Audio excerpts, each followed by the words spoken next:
just around.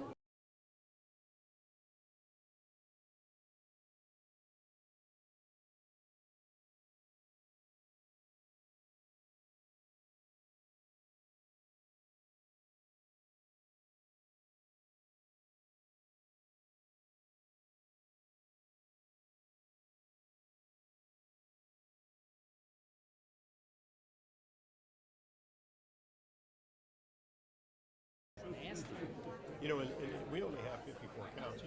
So, okay. You know, it's like we're a big state.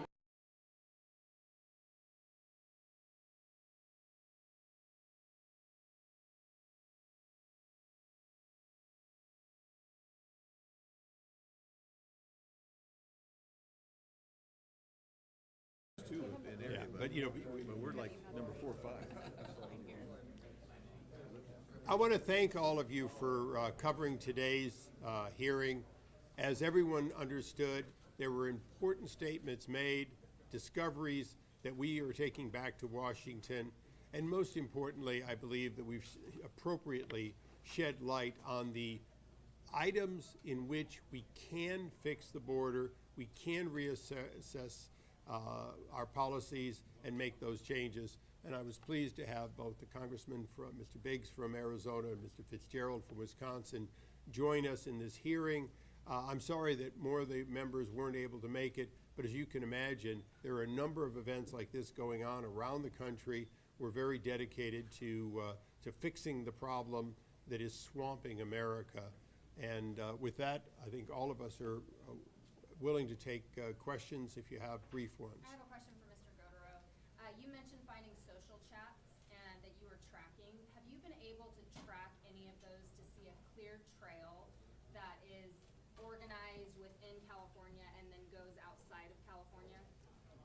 Yes, ma'am. We've found a lot that from the CCP chats in particular that go from China and all through Turkey and in many cases and some other places, Ecuador, come up through into the United States, and then from there are 3 main places that these Chinese people in these chats are going: San Gabriel, Monterey, and Flushing, New York. Other questions?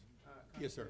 What's the threat of things at Ottawa? You highlighted that, and obviously there's big news in Colorado, but they're in New York, Chicago, Miami. What role does Congress play in trying to address that threat? Because prior to this administration, TVA was a non-radar within the United States. Well, look, we represent a number of committees, including Judiciary here, but several committees of Congress are looking into how to undo the damage. Some of that, in the case of Venezuela, it is virtually impossible for us to get Venezuelan cooperation. However, all of these individuals that are now out came in through Mexico. It is possible to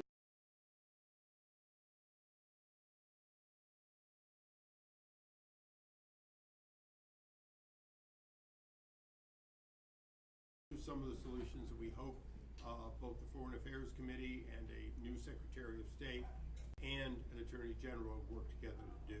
Other questions? Yes, sir. If President Trump is elected back into office, he said he wants to launch the biggest, largest deportation effort in American history, but the government may not even know where more than 1 million migrants are. How will this committee assist in this? I think a lot of us could answer it, but I'll just give one. I don't have any question that if President Trump and now Senator Vance are looking at what to do, they'll prioritize criminal aliens. They'll prioritize people who have committed crimes and are incarcerated. The fact is that our prisons, including in California jails, are filled with criminal aliens. Those would be the highest priority, and we do know where they are. One of the challenges in California is that California will knowingly release a criminal without letting the federal agents know they're being released. So ending that policy and prioritizing it, no question at all.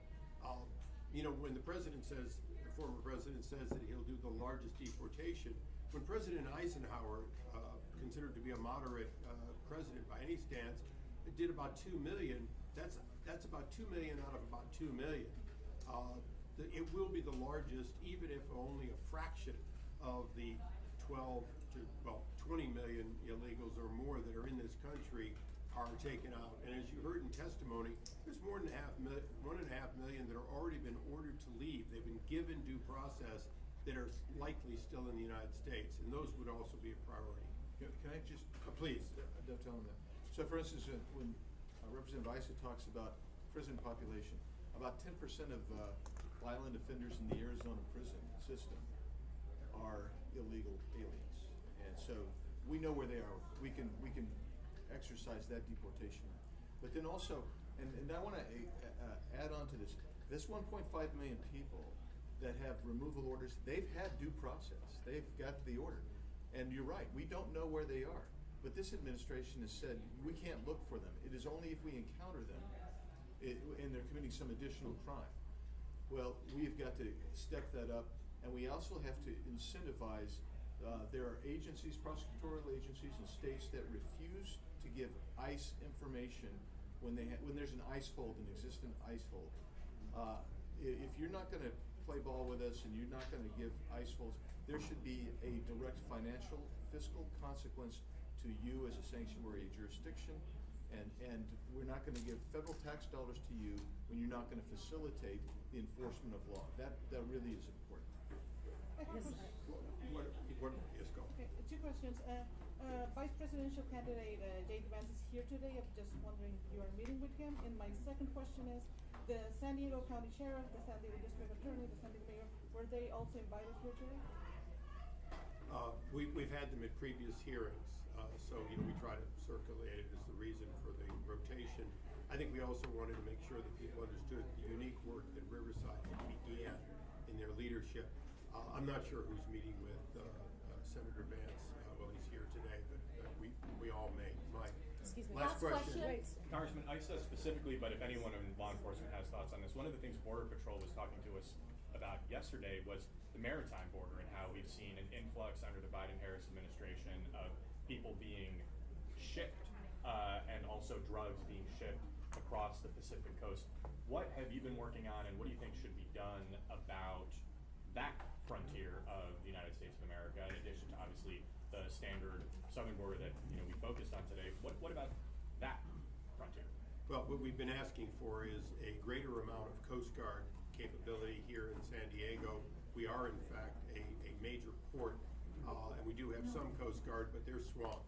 So that's something as the local congressman that we're working on is to get the additional resources, some of which is technical in nature. As you know, many of the drug traffickers are using semi-submersibles or sort of mini subs to get the drugs in, and in some cases, any number of unsafe boats to get to traffic human beings. Thank you all. I really appreciate your being here. Thank you.